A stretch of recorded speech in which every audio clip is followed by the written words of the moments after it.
Oh, double lob from Mecca. Don't talk shit about my man. I heard the chirping.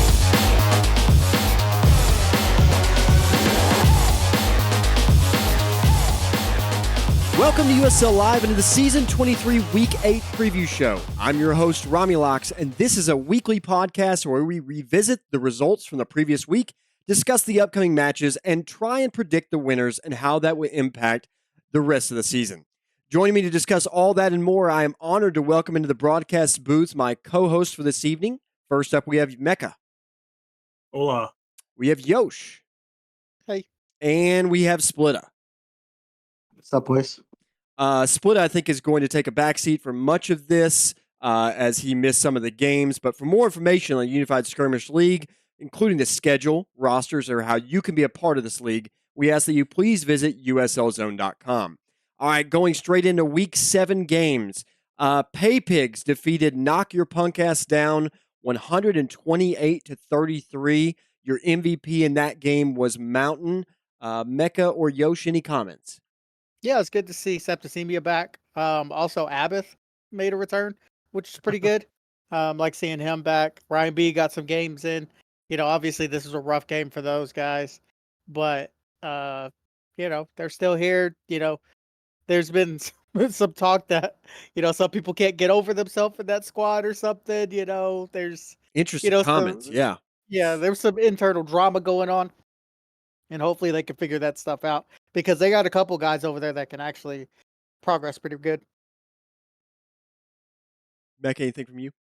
Yeah, I was just going to talk about the Abath comments. I think he was referring to Infinite, which nobody really likes playing with, but at least they got up there and they showed, and they showed eights, so that was always nice to see.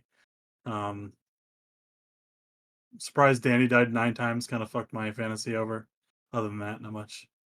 Yeah, I'm not sure if Danny was trolling or what. He seemed to be having fun, though, kind of going a little wild. I agree. Septicemia's return is a good thing. I said in the I finished the game edit, so those will be up pretty soon. But I said in the game commentary that Septicemia, the team is better with Septicemia. There's no question about it. That dude, he's having troubles of just playing the medic role. So to lead and play medic role at the same time is asking way too much. I also agree that Abbott was a welcome addition. He went 4-16 on the game, second in kills. That's pretty impressive for a medic who just made his return. And I actually thought I want to shout out Suicidal Noob, aka Enemy. I thought he had a pretty good game. I've seen him steadily improving over the season. Guys like Posty and Thiz and Yami Kenichi have gotten a lot of attention, but I don't know that we've dedicated a lot to Enemy, and I thought he did very well. On the other side, Kevin with 26-5, just an outstanding game from him, coming in as Grenadier, a class I know he enjoys playing, and a chance for him to flex a class that he otherwise normally wouldn't play, I would imagine. But I think all of the Paypigs guys did very fine. They got a lot of guys in the game. Lunatic, joined the squad this week and gets his first start here for Paypigs. And I'm going 11-3. So good job to Lunatic as well. We can move on though to our game number 2, which is definitely the game of last week. Anything to Win defeats Warhawks 41-31.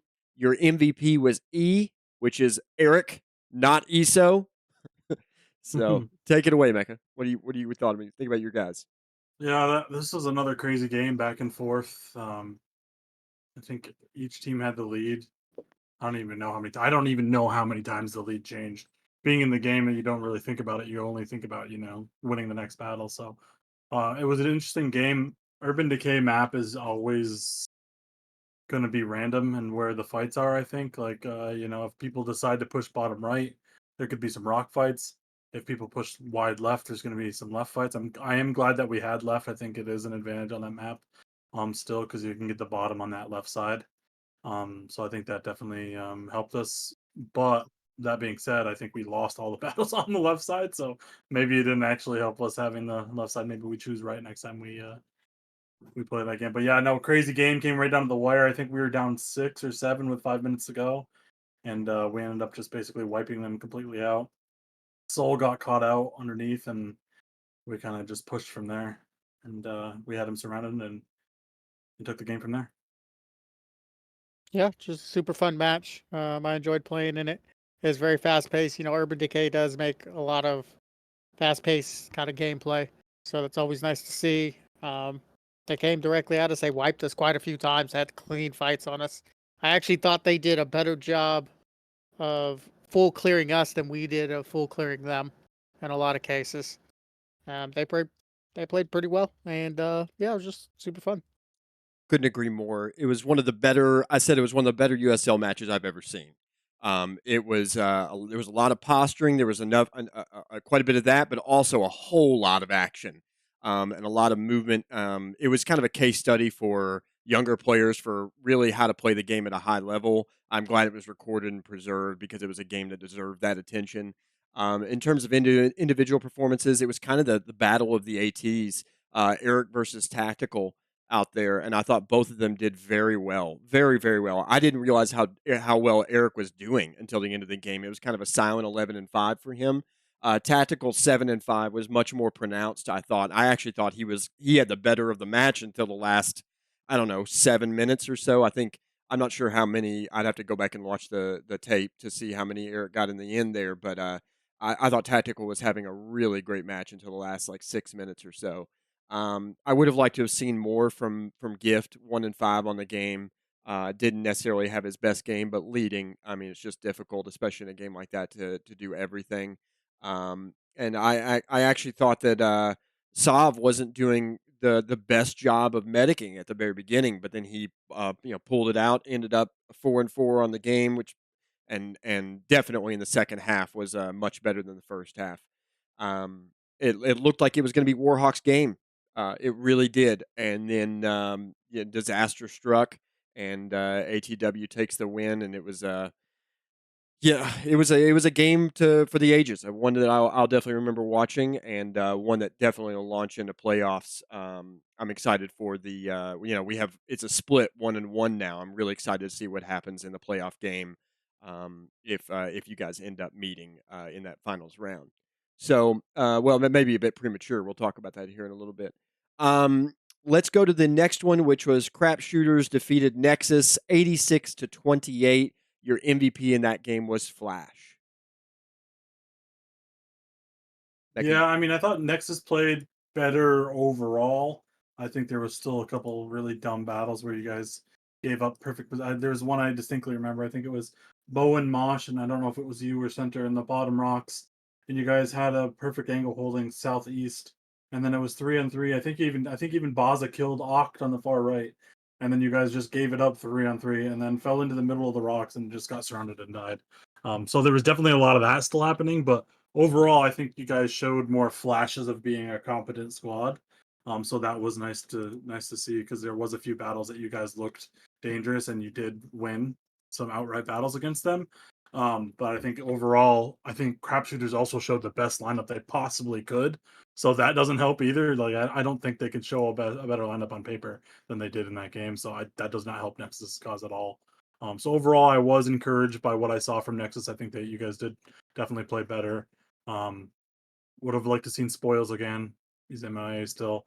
And the one thing I do have to say, my one bone to pick is specking out Center. I don't know if he offered or not, but if you end up passing him in heal points this year, I'm going to be very mad because you specced him out half a game. I'll point out that I didn't play last week at all. So just Sure, still. but moving on. So Nexus is legitimately the most frustrating squad I've ever seen. And the reason for that is that very first battle kind of summed up their entire season. They get an opening kill on Octavian, right? Baza hits him with the law, and then you're up a number, right? You're +1 on that. What should you be doing when you're +1 in a fight? Pushing. There you go. What did y'all decide to do? Hold. Oh, you fell.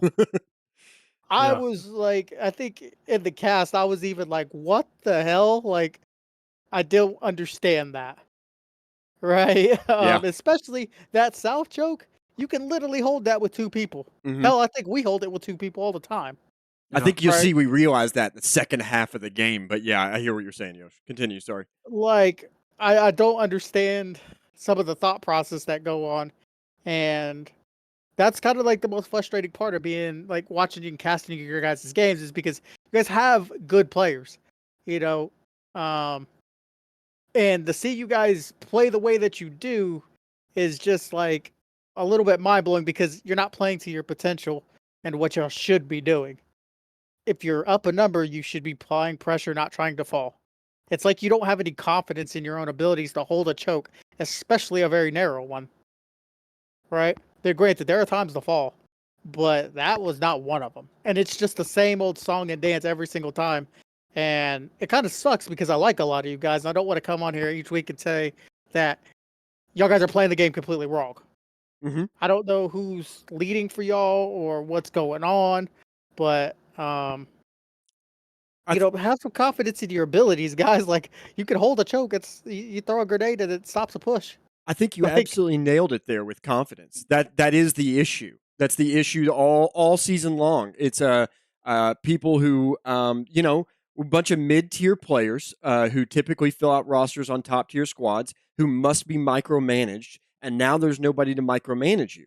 And you don't have the traditional call outs, especially missing Fausto was actually pretty big because he is the one who's attempting to micromanage. And I think we kind of got exposed a little bit there, and I completely agree with you. There were, I definitely wasn't calling it out as much as I probably should have been, but I did see that kill. I know exactly the moment you're talking about. It actually happened later too. We just don't realize we had the advantage. We don't press the advantage. We don't get in the right positions. We don't flank out. Along a few games back, Bowen and I had a conversation where we said, "Is this going to be a learning season, or is this going to be a season where we compete?" And it came out pretty quickly that this was just going to be a learning season. And unfortunately, I think we passed the point. We definitely passed the point. We are not a playoff squad. We know that now. It has been one of the more frustrating seasons I've played in. And I know Mecca and I have talked a little bit about that. I will say that I've enjoyed the guys. I really like the guys I'm playing with. As Yost was pointing out, I like pretty much everybody on this team. Everybody, really. And I really appreciate guys like Phony and Draco coming along at the end to round us out and make us even better to try to improve. But just too little, too late. And it has been quite frustrating. But I think that there is some talent on this team. It's just I think we've been saying it all season long. I've got 4 guys that are wanting to push and 4 guys that are wanting to fall, and you can't do both. Mhm. And that's really that's really sums it up. As far as center goes, I'll go ahead and say he asked to be spec'd. He was not playing well. He knew it. He called it out a couple times, and then he said, "Just take me out. I'm just not. I'm just not playing this week." And we understood that call. DP came in for him. Um, neither center nor I are competitive in terms of where we finish. We both just want to do the best we can for the team. It is what it is. I, I, I don't know, man. I think there's a lot of disappointment to be had all around. But hopefully we grow from it and learn and move on into next seasons with the lessons that we take away from this one. So don't have much more to add to it than that. Um, let's move on to our next week games. The 9:30 p.m. will be the rematch. Knock your punk ass down v Nexus. Yeah, this is going to be a good one. I always like these battles, especially the last week of the season. You never know what's going to happen. You never know what's going to show. Too even. I mean, I think Nexus is better, but it's more evenly matched than when Nexus goes against one of the top 4 playoff squads. So it's always good to see Nexus kind of truly shine and play how they should play because the confidence gets instilled back into them, and they start playing and start pushing with numbers and can hold chokes and stuff like that. So it's just interesting to see them thrive. And then it's always good to see Posty get unleashed against somebody like Nexus as well too, and a couple of the other NYPD players who have a little bit more confidence against a lower tier squad. So I always like seeing these end of season, even match games. Yeah, so this is obviously my game of the week. I'll probably hopefully get to cast this one because it's going to be a fun match. I think that Nexus has a real possibility of losing this game. If they don't make the correct clash choices and players, and then they will 100% lose this game. The thing about NYPD though is Septicemia needs not troll his team for 30 minutes. If he plays a decent viable class, I'm not talking Dater, um, or AT or anything Let like me just that. ask you: does he go Ripper or Marine in your eyes? Ripper on CV. I think Ripper, yeah, Ripper's But pretty good. because it's him, he'll probably go Nader. Let's hope not, Nailed because the I mid. don't want to talk about that for 30 minutes. uh, I think if he's gonna play another class, it should probably be LMG, right? I don't want to see him play AT because he wants the solo flank. Stop solo flanking. Your job isn't the solo flank as a fucking leader. I'm sorry. That's not what you're supposed to be doing. There's very few leaders in the game that can get away with that, and his team is not it. Really, just one. Really, just one. Uh, no, I, there's a I mean, couple teams Mountain, I that guess, can do it, but Sav, I think, is obviously who we're talking about. I'm talking about TG. TG solos for his team all the time. Him and Ernie. Like, Yeah, I think Ernie's typically the solo on that team, but I hear what you're saying. He's When he's capable and of it. AT, but not when he's Marine. Yeah. yeah, only when he's AT, right? I mean, in the first match versus Warhawks, I fought Gift all the time solo on a 1v1 angle. But anyway, enough about that. What Nexus needs to do is I want to see Mosh play Ripper the whole game. I think that's the class for him, to be honest. Obviously you have Center and Rom Medic and everybody else. I want to see an LMG from you guys somewhere. Maybe Mosh plays LMG. Bowen plays LMG. Somebody's got to do it. Right? And if I want to see Bowen limit his deaths. That's what he needs to do. Don't worry about being a killer. Just chill out, Bowen. Right? There'd been multiple times in the season where there'd be one battle and he had like 3 deaths or something like that. That's awful. You are the leader of this team. You cannot die. Your whole job is to stay alive. Also, hold your ground. Right? I'm not saying do it in stupid spots, but like when you have a man advantage, push. Like this is, kind of fundamental stuff. If Nexus plays this wishy-washy style, Posty is going to go on a rampage. I'm going to call it now. If Nexus does not play cohesive, Posty's going to drop 15 kills on them. Oh shit. I think if they do not play correctly. 15's a lot. 15's a lot. Yeah, I think this match goes. You're going to have a lot of fights in this game, right? Because Nexus is going to come out wanting to prove themselves, and if they don't do it correctly, and Septicemia doesn't troll his team, NYPD can win this game. If you're NYPD and you're listening, this is the game you show up for, guys. This is your Super Bowl right here. That NYPD team has a lot of scary CTFers. And if they put them all in the same group and they're all pushing together, it's super scary. There's some guys on that team with some talent. On Nexus's team, we know what we're going to get from those guys. A lot of them are veterans. I want to see Bosch come out there and stunt out. I want to see Bowen stay alive, and I want to see Fody, doing what he's doing, knocking off the rust. Right? I want to see a LFG from you guys at the minimum. And if Mosh wants to try and play Ripper, I think that'd be good. Might put a Mouser on AT, but that's kind of hit or miss, So I agree with you that it is the best of the rest Super Bowl, and it's definitely a chance for the CTFers to get involved and to feel good about their season in some way. If NYPD pulled out a win, for the sake of argument here, I will say that would be really huge for these guys. I think Thiz has. If I don't know where he was this week, but he has a chance to have a big game. And I agree. Posty, Yami, Abbott coming in now. They actually have a really viable 8 if they get the best 8 they've got on the field. And I think Septicemia is definitely part of that. And I'm glad he's back. I don't know what the deal is with Trax. I don't know what's going on in the background. I don't think I'll go ahead and say it. Infinite doesn't need to be on this roster at any point if what he's going to do last week happens again. That was Yeah. some absolute garbage, and I would have spec'd him and played 7. If it had been my squad, Infinite, I would have spec'd you and played 7. I swear to God, I would have.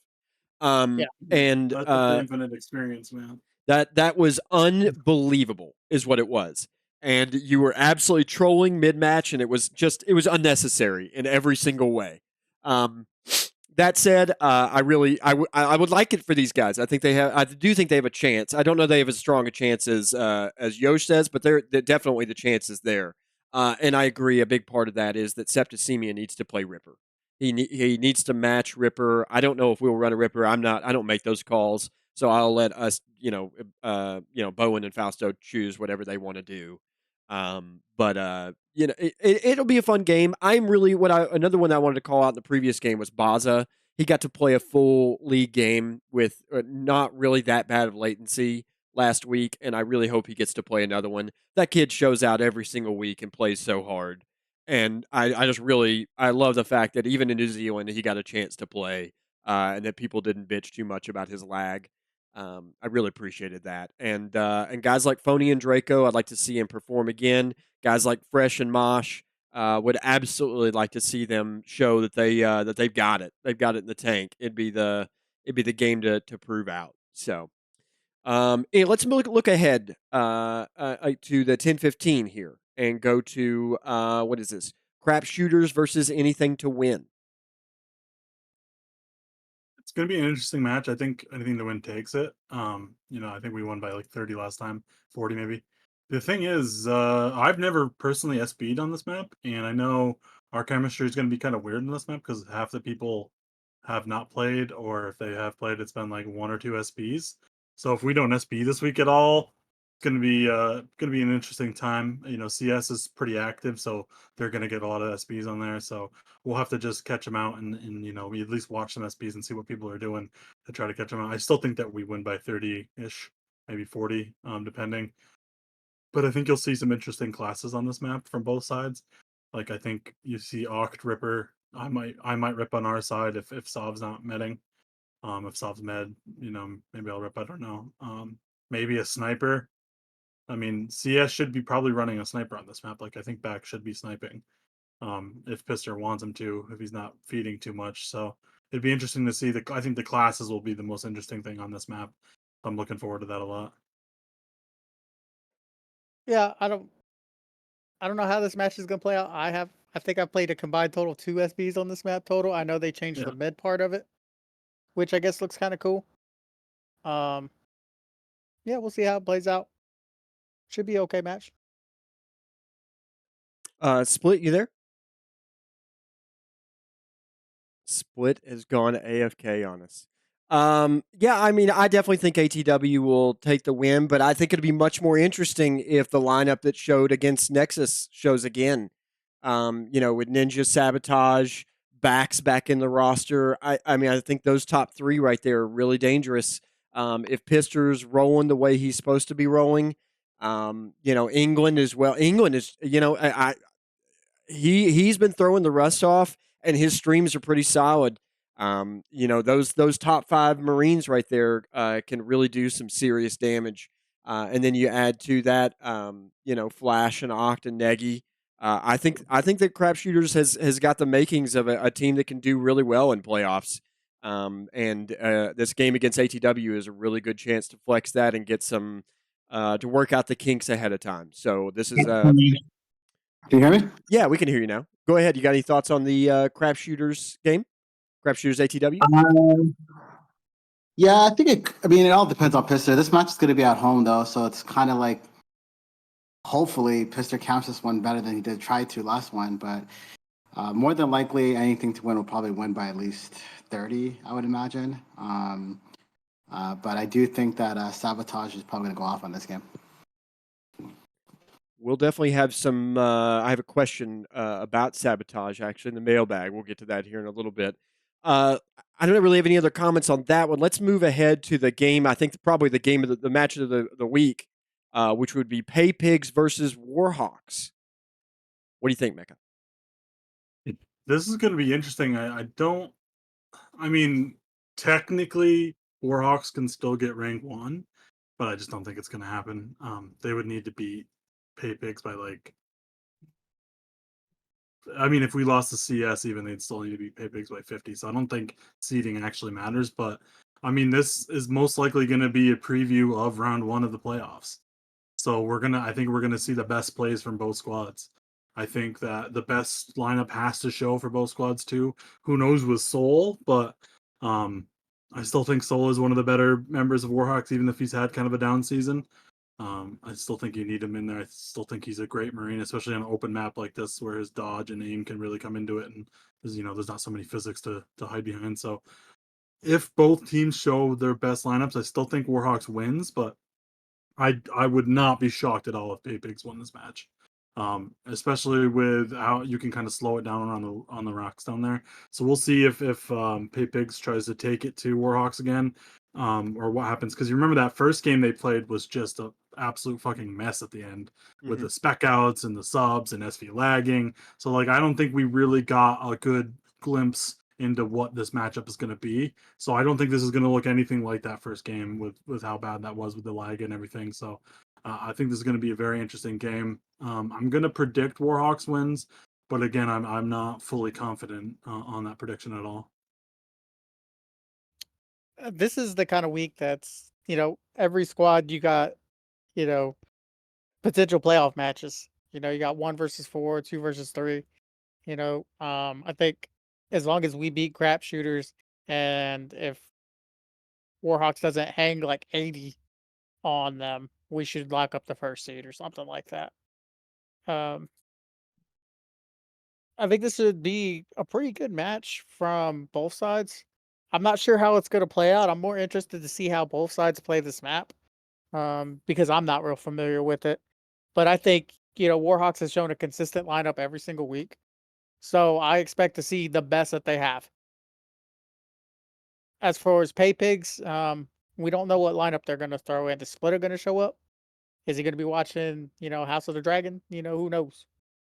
So, um, I just we should see a really fun game, and I think this sets a pretty good tempo for what you're going to see in the playoffs. Splittah, you Yeah, I think it's showing? gonna. Yeah, well, for sure I'll be here for this match. Yeah, I think it's gonna be a close game. Honestly, who's gonna win? I have no idea. It's gonna be tough because both teams, I would say, is not really too familiar with this map. I don't expect GIF to be super experienced on leading on this map either, nor SV or Menu for that matter. So yeah, it's kind of going to be interesting. Even throughout this week, the practicing on this map will be a little bit interesting to kind of get used to. With that being said, if Warhawks practices this week, it will be really tough to beat them in the open on this map. But again, if they don't practice as much as they were in the beginning of the season, as they were, I should say, in the beginning of the season, it could go either way. I honestly think that we have fairly good odds. With that being said, the players that I expect to outperform or perform really well on Warhawks would probably be Kaga, Legacy, and Ernie. Those three specifically. Our last match, yeah, it was really fucked up because of all the issues that happened with the lag and pretty much everything. But yeah, we never really got to see each other in a proper format. I felt like if we had done that match again, we probably would have won. Not saying that they were bad or anything. It's just because of the positioning and side that we had. But with that being said, on our side, kind of expecting big matches from Danny and Mountain specifically. If those two play really well, inclusive with that Havoc as well, I think that we could definitely take the edge of this game and potentially win as well.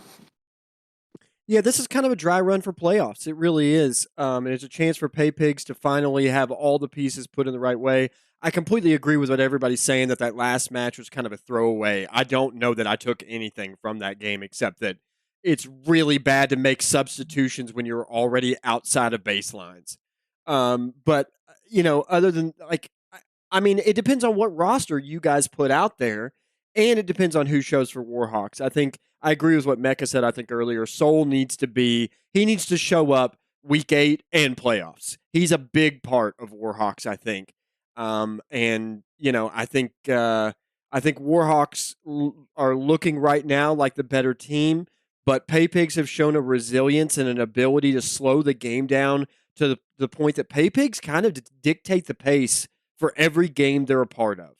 And if you guys can dictate the pace for 30 minutes rather than for 20, I think that'll be take a couple of the early victories and a couple of those battles, and I think Warhawks gets to a point where they're kind of panicked about whether or not they can do it or not. Now, that said, are you likely to win those battles? I don't know. Kaga is looking really good right now. Legacy is looking really good right now. And I think that the overall top 8 for Warhawks is looking a little better in general, particularly since Pay Pigs, I don't know who the top 8 are right now. But I definitely think that Havoc is a big portion of Pay Pigs. I think he needs to come in. I think he and Manu as medic probably needs to happen. I'll be interested to see if Victim makes the roster on the starting. You'd like to have a big game from your guys at the bottom of the roster. Typhoon is such a pivotal piece in this game. He needs to have a big week as well. And it'd be interesting to see, if CC comes in and plays medic and Havoc ends up playing Marine. That's an interesting call there. It just really is.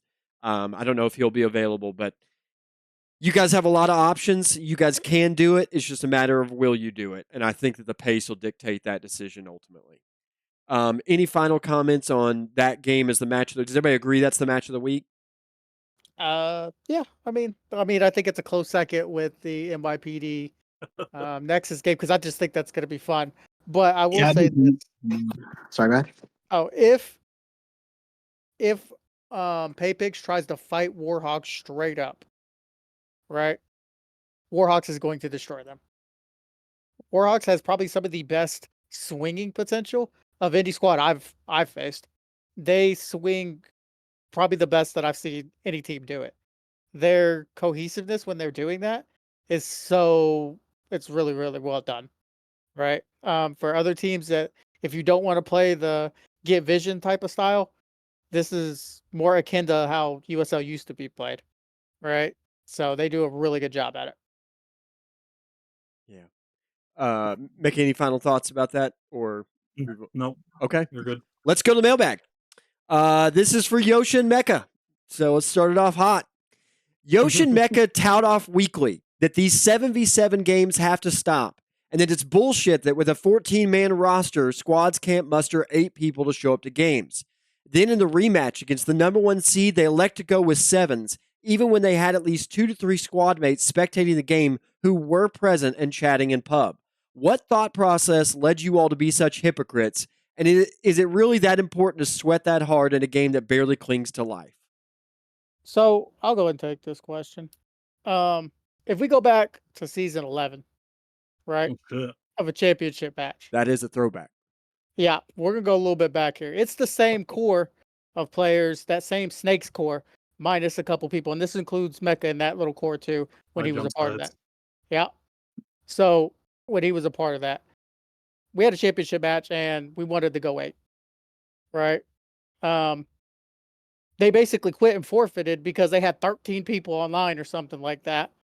Because, they just wanted to go 7s because they didn't want to fight us AV8. Was that Warhawks? Yeah. Same core. Ernie, TG, Mecca was a part of it. Staley. Actually, technically, I wasn't on that squad that season. Okay. Okay. Same stuff. So I don't see what the big deal is now. Yeah. Would I want to see 8s be the standard? Sure. Did 7s give my team the best chance to win? 100%. Okay, so you want it to be 8s, but you're not willing to be the example to do that. Anything to win. Yeah, anything to win. Y'all I'm glad at least you're owning it. Name. At Why least are people so confused? At least own it. Name. It's fine. It's fine. I think that was an admission of being hypocritical there. I don't care. It is what it is. I mean, now the question becomes, are you going to do that in playoffs? Are you going to force 7 in playoffs? I will do whatever it takes to give my team the best chance of winning. Right? If I don't have certain key pieces, I'll go sevens with you. I don't care. I Right? mean, If I'm missing League and Colossal and Mercy, but you leave guys like Stoink and R and Worth sitting there in spec watching you play. And I mean, what Okay. are they going to add Fairfax? And you think that's going to change everything? yeah. Yeah, it Okay. does. I mean, okay, maybe it does. I just don't know that winning in this game matters that much. Here, I think It the thing matters. that's It matters a lost lot. too. What? I think the thing that's lost in this as well is that like our Stoink and Worth weren't upset about this. People were upset for them, which I think is crazy because none of them were actually upset that they got benched for this game. No, I think people And were Stoink upset was that not in you spec. two specifically were saying eights all season long, and then you Yeah. two are the ones that say sevens in the week 7 against the rematch against Warhawks, who played you 8v8 in week 3. Yeah. Yeah, man. I'm not saying we're not being hypocritical, by the way. I never denied that. I mean, one way or That's- another, it doesn't matter to me. Right? Well- I did what it takes to give my team the best chance of winning. Let me add this to it. This, I don't have to say rumor. I can say it's true. Fairfax drove 500 miles to get back from vacation in time for that game. Does he have a right to be pissed about sitting in spec watching the game? No, they should have played him Nope. then. Why is that our fault? What do you mean? Well, I mean, he was there as the 8th man. I mean, he expected you guys to go 8. Warhawks then? Why? Shouldn't he be pissed at Warhawks for driving 500 miles and then For not sitting playing him for who? Who would you have played Fairfax over? I don't know, Soul. He never shows up in SPs. I mean, he played all week. I played with him all week. I've been playing with him all season. I'm just saying, I don't think you can be mad at us for them not playing Fax. They had a chance to play Fax. They could have put him in Med over Stav or Staley. They could have put played him him over as Staley. Marine. You guys still they have some players could- who are serviceable that you could have played, like R, for instance. R actually reached the finals match even and played pretty well in the semis as well. He would have actually potentially could have started that match easily. I mean, we made the decision on the lineups. Well, we thought we'd do the best. Where was Colossal? He was with his family on vacation. Okay. You know, Disneyland or something. Well, I mean, I think Colossal fixes this. If he's there, I mean, if he's there and Oh, we ready go to eights. play, I expect you to We go go eights. 8s. And then he had Fairfax, and then you just have a better game. Just See, a better game. We don't go 7s for an advantage like Pay Pigs does. We do go 7s for an advantage when we don't have all of our starters.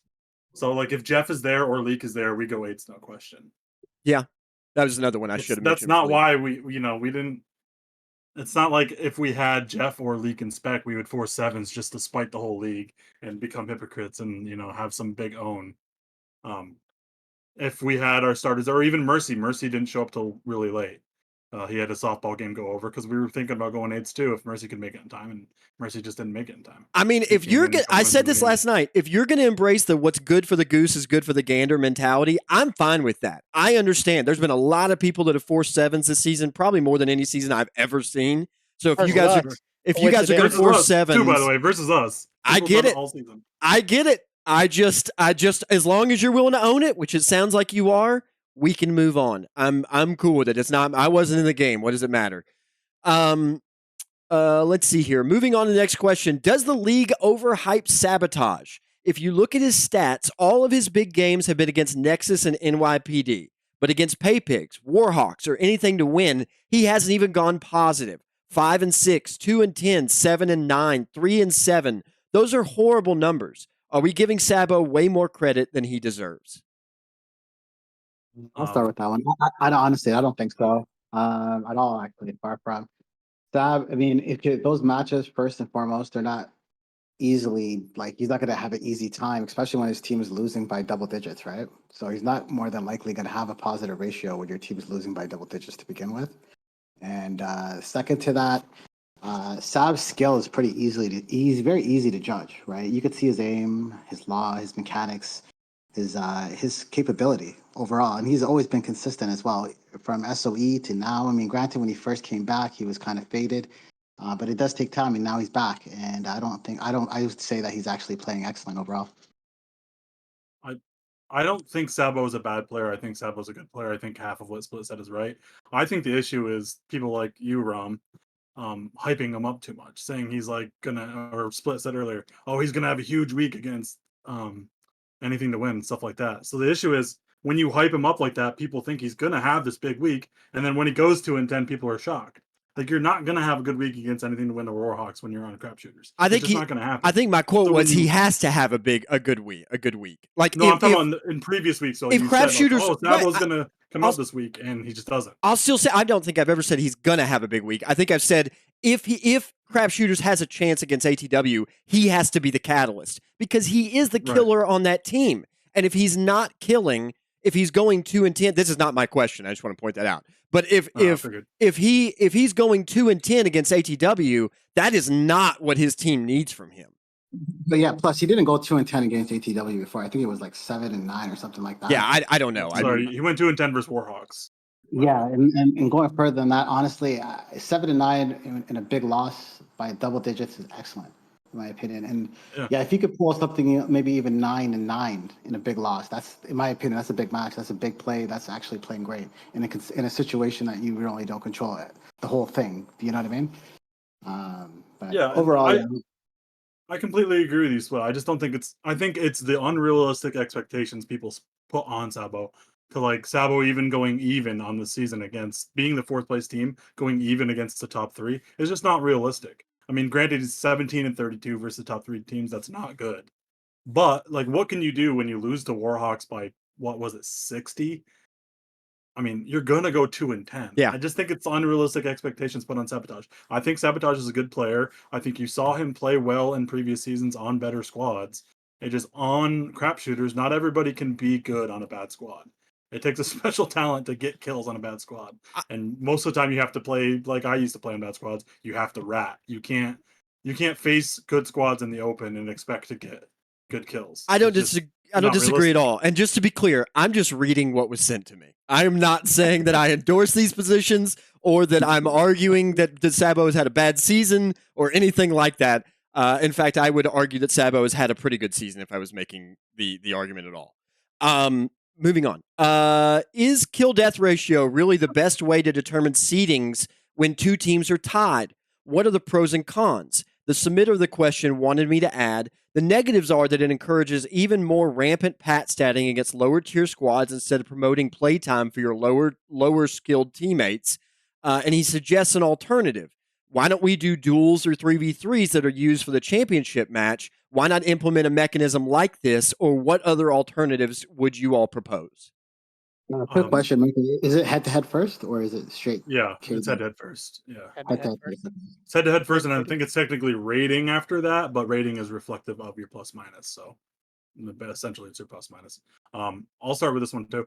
I agree. I don't like the way that it is either. I think it's kind of silly to do just by plus-minus, because then, I mean, you could do plus-minus versus playoff squads. That might be better. You could do plus-minus versus each other, like a kind of an aggregate score. Like you take Warhawks versus anything to win this season. They're 1-1. They're facing off for the top seed.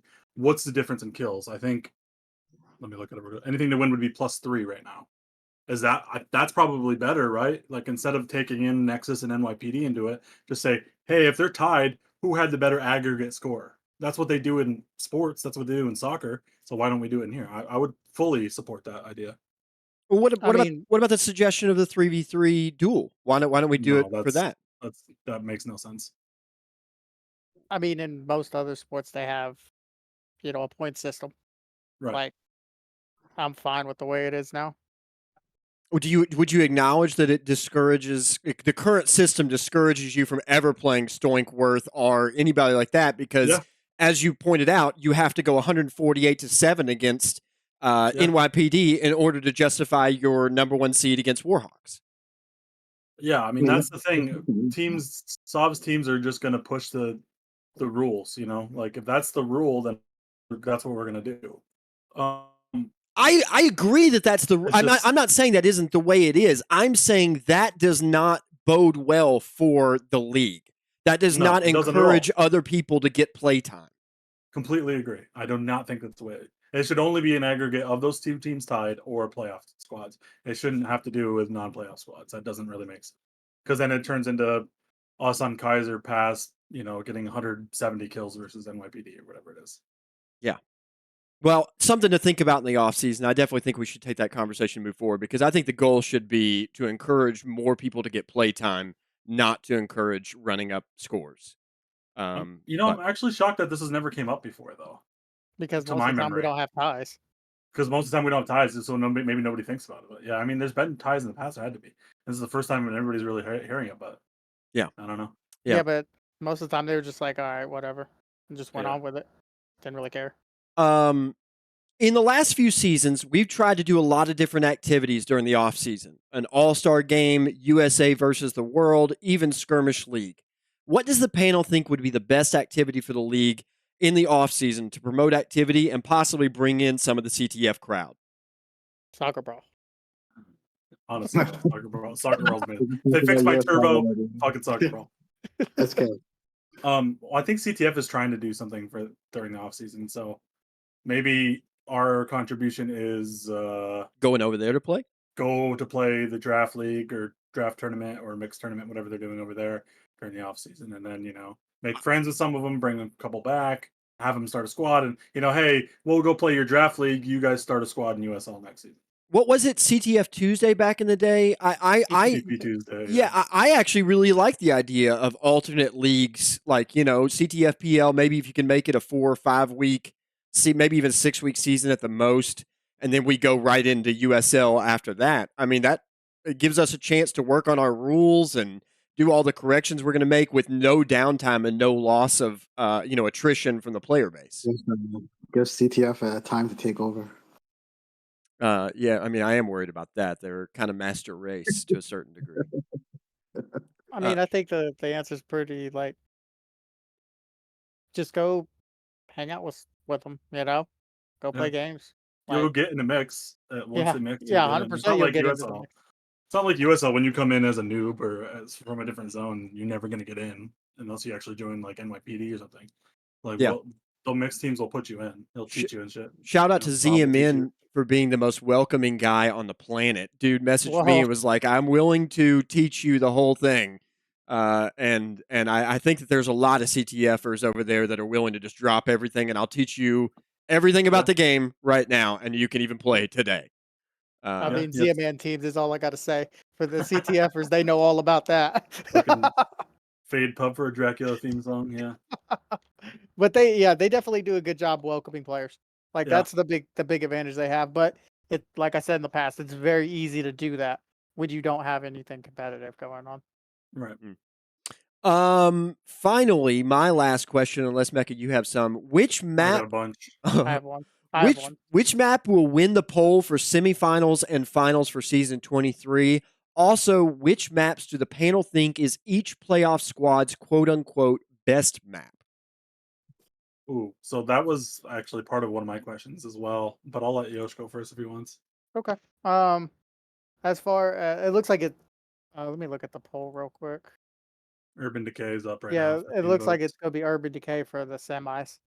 I mean, we're gonna see how all these teams play on a map that kind of nobody's familiar with, right? I think that this week will show a lot, so I'm not gonna talk too much about that. As far as finals and stuff like that goes, I think that if you're Pay Pigs, your best map. Well, I guess I'll go Crap Shooters first. If you're Crap Shooters, I think your best map will end up being EC. If you're Pay Pigs, your best map is going to probably be Apollo's if you can get that left side. They wouldn't though, right? Because they'd be away in playoffs. Well, I mean, duels, right? But we're talking finals, so they can't play each other in the finals though. Well, no, I'm just going. Oh, you're talking about okay, never mind. Yeah. I think Warhawks' best map. Probably KS10. That's exactly they played right, that. They played that map really good, and I think ours is probably. If I had to guess, I know this is probably gonna be unpopular with a lot of people, but I think Apollo. I think we play Apollo's map the best. That's exactly where I'm at. I know certain people on my squad hate that map though. Absolutely hate it. But it plays to your strengths so much. Like this, for ATW, you guys are so good at so many things. But I think one of the things you're absolutely best at is playing in tight spaces with a lot of different alleys to go down. If you've got like 6 or 7 different avenues to get to one location, that's where ATW soars. And so I think Urban Decay and Apollo's map are probably the two best for you guys. For Warhawks, I think it's KS10. They beat you guys 48-41 there. I think that their strengths are open battles, anywhere where they get a chance to outright strafe fight. And also, they do a really good job of operating out of mid when there's a mid to go in that's big enough to fight in, and then they can all just use it as kind of a pinion wheel to just rotate out of. I think they do really well with that. For Pay Pigs, I also think it's KS10. Actually, they held ATW to a 12 kill game, 34-22 on KS10, and they put up enormous numbers against NYPD when they were kind of warmed up. And then crap shooters, I think it's probably KR. They limited Pay Pigs to a 43-27 win on that map. They could have played better, I think, and put up bigger numbers, even against NYPD. But clearly, they have a familiarity with the play style on KR, and they can focus on keeping the medics out of trouble, which, as I've talked about all season, is kind of their liability. So, Yeah, for Warhawks, I would say KR and KS10 are their two best maps. For us, I would say probably KS10 and either Apollo or even EC. But definitely, you're right. KS10 is definitely our favorite. For Pister, I would say crap shooters. I would say they're probably best off with Apollo and Urban Decay would be my guess. If they can get Apollo, that would be ideal for them in this situation. That's the only situation that they could actually win. And lastly, for anything to win, I would say that their top maps would be EC and Urban Decay. all right. Yeah, I think you guys pretty much nailed it. The one thing I would say is that I think Warhawks is very good on EC as well, with the amount of experience they have in USL over the years. And I think Ernie's best map is EC, especially if he's going to play AT and not Marine. I think that's where he can unlock his most potential is EC. So it'd be interesting to see what happens with that. Mecca or Yosh, give me your mailbag questions. All right, let me pull this one up. Okay. Should we have a better criteria for awards? It seems like season after season the same voters end up using different criteria to assess players. How should that be done? Is there a consistency that we can add to it? I mean, the current voting system has been around for like 2 seasons, so I don't think that's a correct question. Because before we were just doing like random staff votes and people would just copy paste and vote, and now we're doing like a breakdown and the discussion. There's 5 of us that talk about it. I do stats, but not everybody agrees with my stats, and that's fine. Like I think last season Yosh voted differently than what my stats said, and that's okay because you have to weigh in the eye test as well.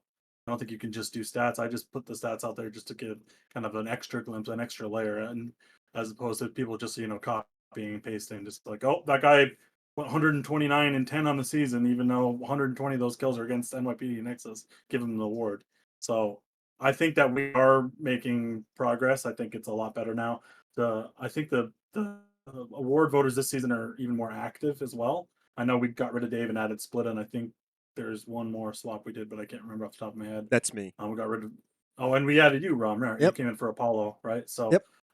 We got rid of 2 inactives and got into new players, fresh blood, who are, I think Splittah and Rom are both very analytical thinkers, I should say. So I think they'll look at the stats, but they'll also look at their eyes. They've seen a lot of matches. They watch the YouTube videos. So I think award voting is in a lot better place than it is. The one thing I would say is Medic Award, not a lot of great stats for that. That's basically all just objective. So Yeah. I would agree with it on the Medic Award. The Mecca stats are informative but not dispositive, and I think that's really important. Like I've looked at the Mecca stats. Mecca has broken them down for me thoroughly. I really think that they're very helpful. I don't think they're perfect or anything, but I definitely think they're helpful. And I also think there's just sort of a feel. Like, what do you feel this answer should be? Obviously, for K Beast or something like that, it's more of a feeling than it is analytical. But I Yeah. think that there are some that are almost 100% analytical. So it's kind of you just try to find a happy medium in between it. We may not agree on all of it, but that's why I think we have 5 people on the panel. So that'll be Yeah. we'll come to a consensus. There will be somebody that wins that. Yeah, I feel like part of the problem, honestly, is that like the stats itself. I mean, there's nothing wrong with just focusing on stats here and there, but it just doesn't come to play with like half the things that should be recorded. Like for instance, breaking a battle open, right? Like Yeah. those type of situations should be accounted for, but there's really no way to account for it, which is part of a problem. Which then, yeah, we have to kind of focus on the eye test and kind of seeing how actually our battles being won, more so than obviously somebody getting like, a bunch of cleanup kills and then ranking first at the end of the match, right? Well, Splittah, Well- actually, you bring up a good point. Like, we now have all of the games recorded.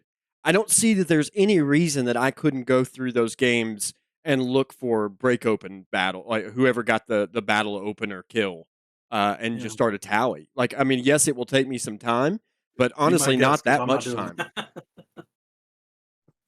Yeah, I think one thing that helps address Splittah's concerns too, not necessarily breaking open battles, but in my stats, I also include assist points, which are very important because you can go, two. Let me see who had a bad game here. Yeah. So for instance, look at SV when he played CS. He went 5-5. Doesn't seem great, but he had 31% of the assist points from the Marines that game. So you work that into the stats, and then I spit that out into a what I call a Mecca score. So the stats do alleviate some of that because it's not just looking at kills or just kills versus playoff squads. It's also looking at like, yeah, he only got 5 kills, but he also contributed 30% of the total assist points. So that counts for something. He's hitting those shots. He's not just getting last cleanup kills. He's hitting shots. He's doing damage. So he should get credit for that. So we do kind of cover like, some of that, but that doesn't cover breaking open battles until we get a damage stat. I agree. The stats cover a portion, but Yeah. just like you said, it's just I wish that we could catalog every part. Obviously, that's the most impactful. There's obviously parts that that there's no stats that can even cover it. For instance, if somebody does a solo, those solo positions, sometimes he doesn't break open the battle, but he's kind of like important to breaking open the battle. You know what I mean? Yeah. So there's like there's a lot of intangibles, but yeah, at least for now, if we can like catalog breaking open battles, I think that would actually help quite a bit. At least to kind of figuring out how effective certain players are. I agree. That's a really important stat that we don't keep track of currently. That's a And, lot of work, though.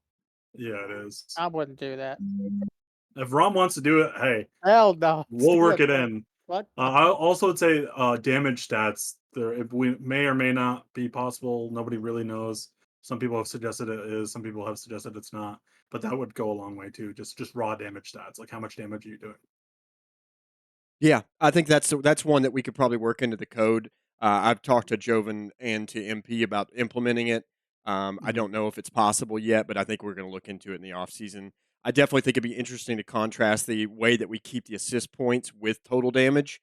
You could get an interesting statistic that comes out of those two numbers being contrasted. So, anyway, go ahead, Mecca, if you got any more. Yeah, one back to the map choice.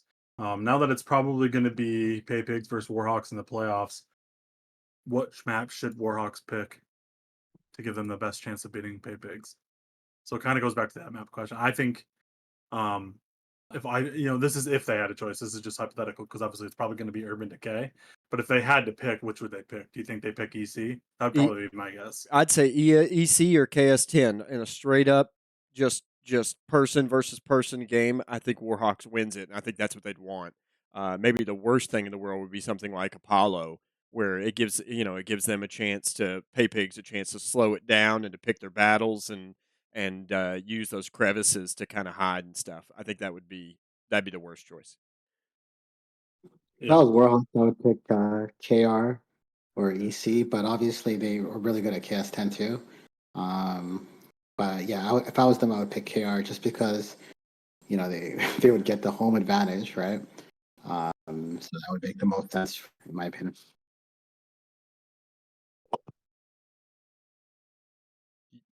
Yosh, any thought there, or are you good? No, I got nothing. Y'all Okay. said it all. Um, oh, here's a good question. I'm going back to sevens a little bit. Which squads do you think sevens favor, and which squads do you think sevens hurt the most? It favors the teams that have the strongest lineups. I mean, if you can boil your best team, your ATW or Warhawks down to the best seven, I think that's the teams that it favors every single time. I think that if you're looking to control deaths, though, it's another good reason to do it. If NYPD is wanting to lower the score on the game to hopefully below sub 100, sevens is probably the smartest decision you can make. That's why I actually think it shouldn't be allowed.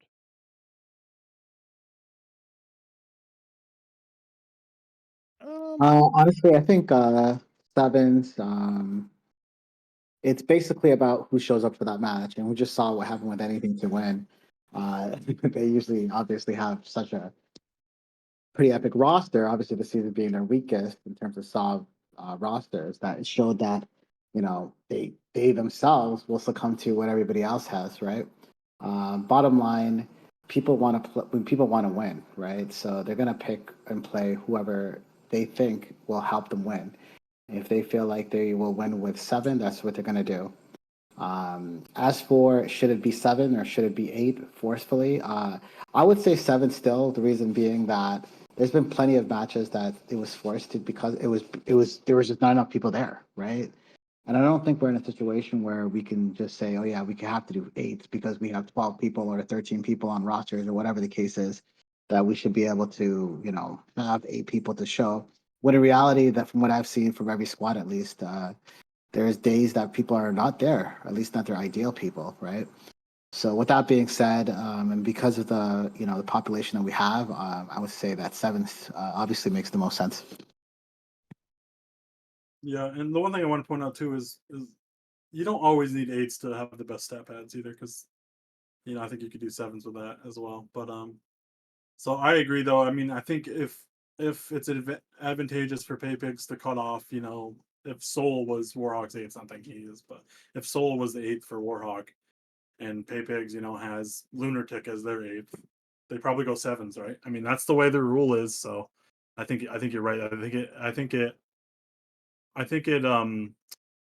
if you have a stronger squad, like a top loaded squad, I think it's definitely better for you than if you have like overall depth like Warhawks. I think it pretty much screws Warhawks every time because they have, you know, 10, 11 players that could start, including four or five fucking five meds really.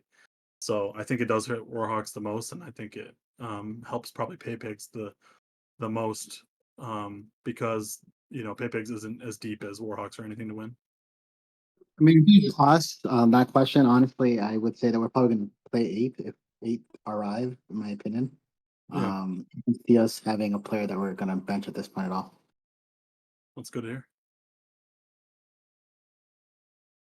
yeah, I mean, I think for some people are going to disagree with this, but the lower the number is, the easier or the less you can hide somebody, right? With a bigger amount, like eights, you can maybe hide somebody. Um, so I think in that case, it's easier to keep the numbers down too, but not always. Sometimes you're just gonna get straight up overwhelmed. I mean, the NYPD versus us, like that game had a very unique set of circumstances in the fact that half of them were NTs and they were just trolling around. Right? You're most of the time you're not gonna see scores get that outrageous, but it definitely favors going having a like eights or even more than that. It favors teams that have a deeper roster. So usually most teams try and, or at least how I approach squads, I usually try to build a pretty deep roster where I have, you know, nine, nine starters, right? For this very reason of, hey, if somebody can't show up for whatever reason, then somebody steps in and takes that spot. But also it takes players without egos and being okay to do what's best for the team in a lot of cases. So not a whole lot of that left. So Yosh, did you have a mailbag question? No, we're good. Mecca. Okay. I had Move on. two more. I don't know if I'll ask the last one or not. I'm still deciding. Um, since this has already been spicy already. So I'll ask: should Ernie and SV stick to Marine this season? They or SV has played Demo and Marine. Ernie's played AT and Marine, and it seems like when they switch back and forth, they have worse performances. Should they both stick to AT and Demo, or both stick to Marine? Ooh, I mean, that's a good for point. That's a tough that's a good question. yeah, I'll say for SV's case, I always tell him. I mean, it's not because he's like I don't think he's a great demo. It's just that he's a way better Marine. You know what I mean? And it's pretty clear that I think everybody's unanimous on that. That SV as a Marine is better than pretty much majority of the league. So why wouldn't he play Marine, right? As for Ernie, actually, I think he's really good at AT. I had a tough time killing him myself. But yeah, I think Ernie's actually underrated as AT. It doesn't show up sometimes on the scoreboard, and I think that's part of what the issues are with sometimes with AT. I mean, outside of Sav, it seems like getting a lot of kills while playing AT is not as easy. But yeah, I thought he was actually playing overall pretty good with AT as well as demo. Yeah, I agree with you, Splittah. I think completely. I think Mountain probably should go Marine, and I think Tactical can probably play whatever he wants to play. He's going to be effective at anything, but I think Marine and AT are probably his best this season. But I will say, like you got kind of like two spectrums. You've got a guy like Champion, who's I think the best demo in the game.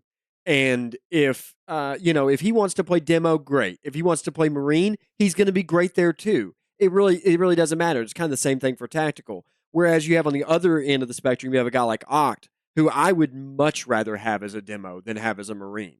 I think he's kind of a liability as a Marine, but as a demo, I think he's actually pretty fantastic. And so that's I think that Mountain is somewhere between all of that, and I agree. I think he's one of the more dominant Marines in this entire league. And if he's slaying, then if he's getting hits, even the rest of his team can pick up those kills and maybe leech off of him a little bit. And I think that that's exactly what Pay Pigs probably should have done all season long is leech off of Mountain. Yeah, I think I don't mind them switching back and forth, but I think it matters when they switch. Like I personally think Ernie should have switched off AT versus us yesterday. After the 15-minute mark, we kind of figured out what we was doing, and we kind of picked him off a few times because we knew he was going to be solo up top. I think if he's Marine, one, he has a better stream down, and he can get better angles, and two, he's going to be less predictable on the flank. Same with SV. If you know SV is going to beat demo, and I think I've seen him switch. I think it was against Warhawks maybe in that really weird match. He switched from demo to Marine.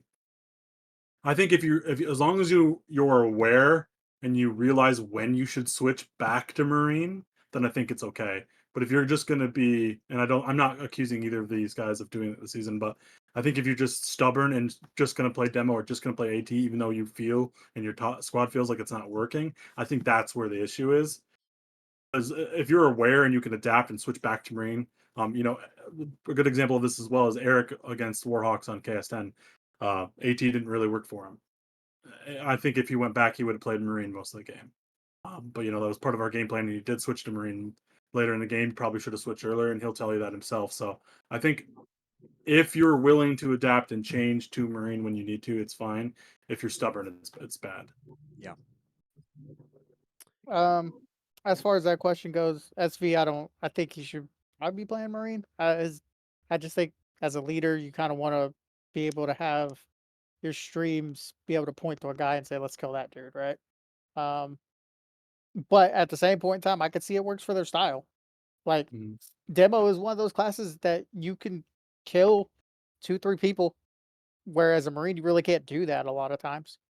Um, so I think his class choices are fine, to be honest, and whatever he wants to do to really decide the pace of that game is up to him. As far as Ernie going AT and stuff like that, I think he needed to stay AT that match. It gave him the best chance to win. Yeah, did we pick him off a couple times? Yeah, but they did the same thing to Eric, Mm-hmm. Yeah. right? I think they even caught Eric the very first play. Mm-hmm.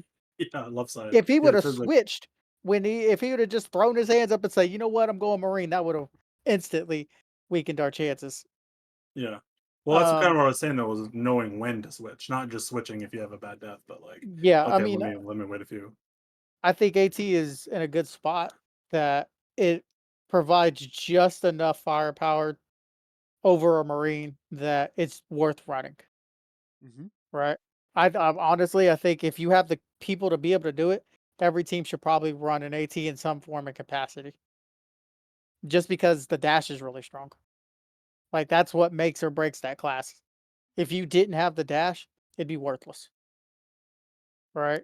If you messed with the weapons anymore, it would be worthless because you can't hold anybody off. So I think it's fine. I think did he did fine. Like Yeah, but Yeah, once our two I think ATs people out, are it's probably looking. worthless. I think people are looking at his stats and like, at least for Ernie's case, and we're probably like looking at it thinking that it's bad. But honestly, his playing is pretty good. Like in terms of how he's playing AT, I would say he's probably second best to Sav in AT overall, um, from what I've seen. As for SV and demo, I do think that it would be interesting to see how he would have played it if he wasn't leading. Kind of Yeah. going back to what Yosh said. Yeah, with the leading, it definitely does make a difference, right? Leading plus playing demo. I don't know if that's as effective as if it was a Marine or a shooting class. I don't disagree with any of that split. Mecca, you got any more questions? Mailbag? I got one more, but I don't feel like answering or asking it. Okay. We've been spicy enough. Yep, we have been spicy enough. This has been a spicy episode. Any final comments from anybody? Yeah. No? Okay. Let me get some announcements in here. The poll is up to decide the map for playoffs. While every USL player can vote, I did. The only votes that count are from playoff squads and captains. So if that applies to you, please pay a visit to uslzone.com and make your voice heard for postseason play in season 23. I believe that ends, I think I read earlier, next Wednesday. I could be wrong in that, but I think it's next Wednesday. Week 8 will be played on the new map, Crimson Valley. As squads practice on the map this week, Military Police has requested that suggestions for improvements or changes be posted in the appropriate channel on the USL Discord. USL admins will decide what, if any, suggestions are implemented for future seasons. And guys, that will do it for the season 23 week 8 preview show. You can play Infantry for free. Download the game right now for free on Steam. Just type Free Infantry in the search bar or visit freeinfantry.com. If you're interested in league play, please visit uslzone.com. Sign up on site where you can view rosters, schedules, and forms. Also, be sure to check out all our available videos on the Infantry Online YouTube page. Built and maintained by Military Police, feel free to relive the nostalgia anytime you want by going back to watch past play from previous seasons. I'd like to thank my co-hosts for the show today. That'd be Mecca, Yosh, and Splittah. This has been Romulocks, and you can listen to USL Season 23 Week 8 preview show. See you all in the game.